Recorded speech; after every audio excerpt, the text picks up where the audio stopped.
গণভোট অধ্যাদেশ 2025-এর খসড়া নীতিমালার অনুমোদন দিয়েছে উপদেষ্টা পরিষদ। 25 নভেম্বর মঙ্গলবার প্রধান উপদেষ্টা ডক্টর মোহাম্মদ ইউনূসের সভাপতিত্বে অনুষ্ঠিত বৈঠকে এই আদেশ অনুমোদন হয়।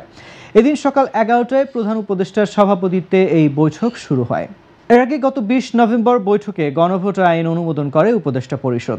জাতীয় ঐকমত্য কমিশনের সুপারিশ করা সংস্কার প্রস্তাবগুলোর বিষয়ে জনগণের মতামত নিতে আসন্ন ত্রয়োদশ জাতীয় সংসদ নির্বাচনের দিন গণভোট আয়োজনের সিদ্ধান্ত নিয়েছে সরকার।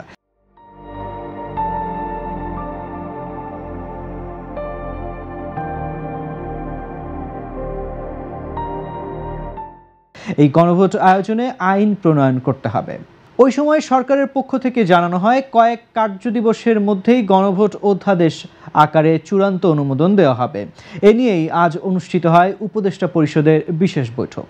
এর আগে গত 13 নভেম্বর জাতির উদ্দেশ্যে দেয়া ভাষণে প্রধান উপদেষ্টা বলেন, ফেব্রুয়ারির প্রথমার্ধে ত্রয়োদশ জাতীয় সংসদ নির্বাচন আয়োজনে সরকার কাজ করছে। ওই নির্বাচনের দিনই গণভোট অনুষ্ঠিত হবে বলেও ঘোষণা দেন তিনি। গণভোটে সংখ্যাগরিষ্ঠ ভোট হাঁ-সূচক হলে আগামী সংসদ নির্বাচনে নির্বাচিত প্রতিনিধি নিয়ে একটি সংবিধান সংস্কার পরিষদ গঠিত হবে।